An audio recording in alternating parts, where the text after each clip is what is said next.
السلام علیکم ورحمۃ اللہ وبرکاتہ۔ میرے پیارے آقا علیہ الصلوۃ والتسلیم کے پیارے دیوانوں، خاتون جنت حضرت فاطمۃ الزہرا رضی اللہ تعالی عنہا کی کنیزوں، تذکرۃ الانبیاء کے درس نمبر 122 میں آپ تمام کا استقبال ہے۔ ہم سن رہے ہیں اللہ کے نبی سیدنا زکریا علیہ السلام، یحییٰ علیہ السلام اور سیدنا عیسیٰ علیہ السلام کی سوانح۔ ہم نے کل کے درس میں اللہ کے نبی سیدنا عیسیٰ علیہ السلام کی حیات کے بارے میں قرآن مقدس، احادیث مبارکہ، مفسرین اور بزرگان دین کے اقوال کی روشنی میں بہت سارے دلائل سماعت کیے۔ ساتھ ہی ہم نے سنا کہ اللہ رب العزت نے عیسیٰ علیہ السلام کو جسم اور روح کے ساتھ آسمان پر اٹھایا۔ ساتھ ہی ہم نے عیسائیوں کے عقیدے، اعتراضات اور ان کے جوابات بھی سماعت کیے۔ انشاءاللہ حیات عیسیٰ علیہ السلام کے تعلق سے مزید آج کے درس میں ہم کچھ اہم باتیں سماعت کریں گے، لیکن آئیے اس سے پہلے حسب معمول اللہ کے پیارے محبوب صلی اللہ علیہ وسلم کی بارگاہ میں درود و سلام کا نذرانہ پیش کر لیتے ہیں۔ الصلاۃ والسلام علیک یا رسول اللہ، الصلاۃ والسلام علیک یا حبیب اللہ، الصلاۃ والسلام علیک یا نبی اللہ، وعلی آلک واصحابک یا نور اللہ صلی اللہ تعالی علیہ وسلم۔ توضیح مقام۔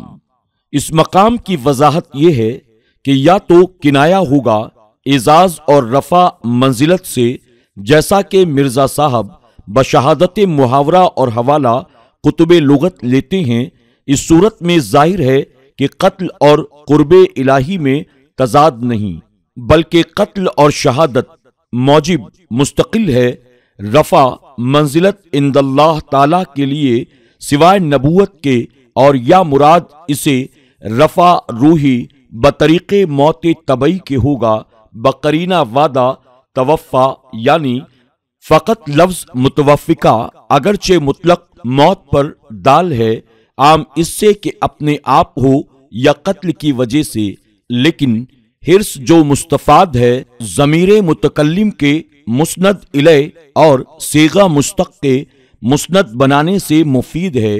موت طبعی کا اس تقریر میں اگرچہ تضاد متحقق ہے، مگر بلحاظ اس سے کہ ماجویت توفع اور رفع کے، بل توفاہ اللہ ورفعہ اللہ علیہ میں بنسبت ما قبل کلمہ بل کی طرف ہونا چاہیے کہ موت طبعی مسیح کی قلب از واقعہ قتل و صلیب ضامی متحقق ہو، حالانکہ کوئی مورخ اسلامی اور غیر اسلامی اس کی شہادت نہیں دیتا، بلکہ ابن عباس رضی اللہ تعالی عنہما اور تمام اہل اسلام آج تک اس کے قائل ہیں کہ آپ کے جسم کو سولی چڑھانے سے پہلے ہی اٹھا لیا گیا ہے، اور کوئی کتابی ایسا نہیں جو اس کی موت سے پہلے اس پر ایمان لائے اور قیامت کے دن وہ ان پر گواہ ہوگا۔ اس آیت کریمہ کی تفسیر میں علامہ آلوسی رحمۃ اللہ تعالی علیہ فرماتے ہیں، مطلب یہ ہے کہ عیسیٰ علیہ السلام کے آسمانوں سے اترنے کے وقت جتنے اہل کتاب موجود ہوں گے، ان میں سے کوئی ایسا نہیں ہوگا جو آپ کی وفات سے پہلے آپ پر ایمان لائے، یعنی سب ایمان لے آئیں گے، تمام دین ختم ہو جائیں گے اور صرف ایک دین ہو جائے گا۔ اس آیت میں بھی آپ کے آسمانوں سے اترنے اور آپ پر اہل کتاب کے ایمان لانے کا ذکر موجود ہے، اور بے شک عیسیٰ علیہ السلام قیامت کی خبر ہے، تو ہرگز قیامت میں شک نہ کرنا اور میری تابعداری کرنا، یہ سیدھی راہ ہے۔ عیسیٰ علیہ السلام کا نزول قیامت کے قریب ہونے کی علامت ہوگا۔ عیسیٰ علیہ السلام اور امام مہدی کا اجتماع ایک زمانے میں ہوگا۔ عیسیٰ علیہ السلام شریعت و امامت کے امور سر انجام دیں گے، اور امام مہدی کے سپرد خلافت و جہاد کے معاملات ہوں گے۔ بے شک عیسیٰ علیہ السلام کا اترنا قیامت کی نشانیوں میں سے ایک نشانی ہے۔ آپ کے اترنے کو علم کہا گیا کیونکہ آپ کے اترنے سے قیامت کا علم ہو جائے گا۔ قیامت اب آ رہی ہے۔ علامہ آلوسی رحمت اللہ تعالی علیہ نے بھی ان الفاظ سے ہی روح المعانی میں تفسیر کی ہے جن الفاظ سے ابو سعود نے کی ہے۔ اس آیت میں بھی واضح ہوا کہ آپ ابھی تک زندہ ہیں اور قیامت کے قریب اتریں گے اور لوگوں سے کلام کرے گا۔ پنگھوڑے یعنی پالنے اور پکی عمر میں یہاں عیسیٰ علیہ السلام کے معجزات کا ذکر کیا گیا ہے۔ بچپن کی وہ عمر جس میں عام بچے کلام نہ کرتے ہوں گے، اس وقت کلام کرنا ایک معجزہ ہے، لیکن پکی عمر میں تو ہر انسان کلام کرتا ہے۔ اس میں عیسیٰ علیہ السلام کی تخصیص کیسے؟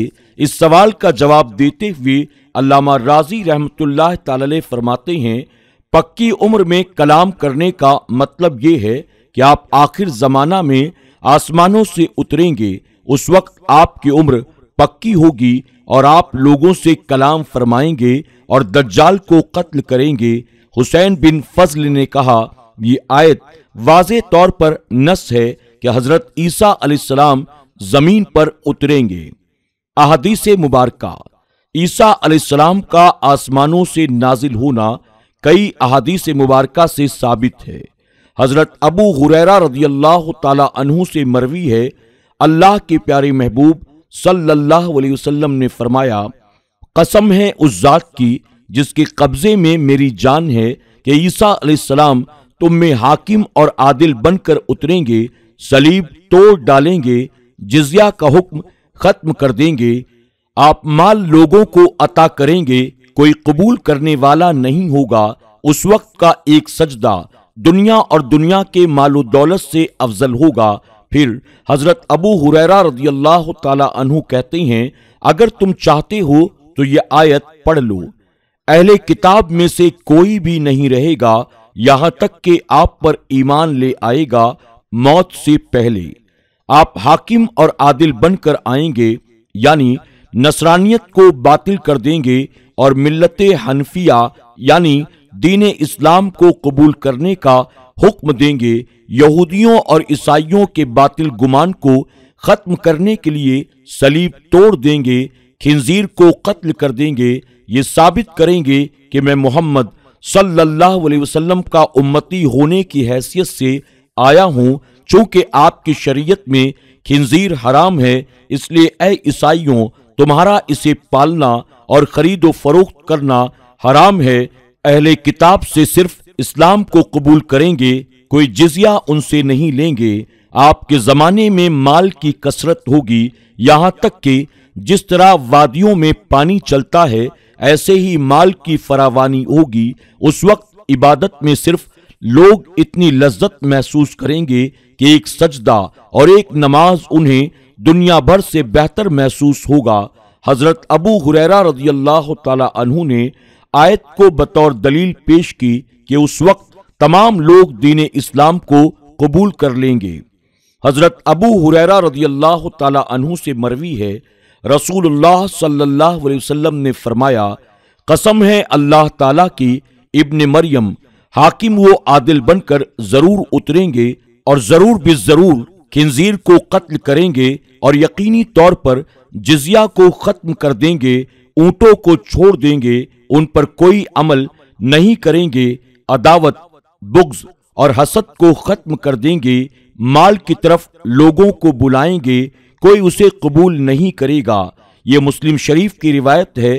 بخاری اور مسلم دونوں نے یہ بھی روایت کیا ہے کہ نبی کریم صلی اللہ علیہ وسلم نے فرمایا، جب ابن مریم تم میں اتریں گے اور تمہارے امام بھی تم میں ہوں گے، اس وقت تمہارا کیا حال ہوگا۔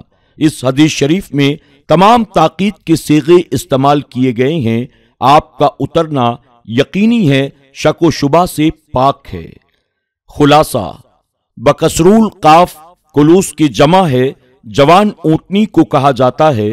آپ اونٹوں کو کام میں لانا چھوڑ دیں گے کیونکہ اونٹ کی ضرورت ختم ہو جائے گی۔ اس وقت اونٹ کے بغیر اور سواریاں بوجھ اٹھانے اور سامان کی نقل و حرکت کے لیے کثیر تعداد میں ہوں گی، یا اس کا معنی یہ ہے کہ آپ کسی ایک کو اونٹوں کے لیے مقرر نہیں کریں گے، کہ زکات کے اونٹ حاصل کیے جائیں، کیونکہ اس وقت زکات لینے والا کوئی نہیں ہوگا۔ نہایا میں ذکر کیا گیا ہے۔ آپ زکات لینی چھوڑ دیں گے اور زکات وصول کرنے کے لیے کوئی عامل مقرر نہیں کریں گے تو اس کا مطلب یہ نہیں ہے کہ آپ اس وقت نبی کریم صلی اللہ علیہ وسلم کی شریعت کے مخالف کوئی حکم دیں گے۔ زکات لینے والا کوئی نہیں ملے گا، اس لیے کوئی عامل مقرر نہیں کیا جائے گا۔ یہ خبر بھی تو نبی کریم صلی اللہ علیہ وسلم نے دی ہے کہ آپ کسی کو اونٹ بطور زکات وصول کرنے کے لیے عامل نہیں بنائیں گے، کیونکہ اس وقت تمام لوگ غنی ہوں گے، کوئی زکات وصول کرنے والا نہیں ملے گا۔ دوسرا معنی اس کا یہ بھی ہے، صحیح سے مراد عمل ہے، یعنی اونٹوں کے ذریعے تجارت اور زمین میں سفر مال کی طلب کرنے اور دوسری ضروریات کے حاصل کرنے کے لیے چھوڑ دیں گے، کیونکہ اس وقت ان کی ضرورت ختم ہو جائے گی۔ میرے پیارے آقا علیہ الصلوۃ والتسلیم کے پیارے دیوانوں، خاتون جنت حضرت فاطمہ الزہرا رضی اللہ تعالی عنہا کی کنیزوں، آج کے درس میں بس اتنا ہی۔ مزید اس کی وضاحت انشاءاللہ ہم کل کے درس میں سماعت کریں گے۔ تب تک کے لیے اجازت دیں۔ آپ تمام سے گزارش ہے اسی ذوق و شوق و محبت کے ساتھ آپ اس درس کو پابندی سے سنتے رہیں۔ کمنٹ باکس میں جا کر ایک بار سبحان اللہ ضرور لکھیں۔ آپ اس درس کو لائک بھی کریں، اپنے دوست احباب کے ساتھ شیئر کرنا نہ بھولیں۔ آپ اگر SDI آڈیو چینل پر نئے آئے ہیں، آپ نے اسے سبسکرائب نہیں کیا تو ابھی سبسکرائب کر لیں اور آئندہ آنے والے تمام نئے درس کی نوٹیفیکیشن کے لیے بیل آئیکن کو کلک کرنا نہ بھولیں۔ السلام علیکم ورحمۃ اللہ وبرکاتہ۔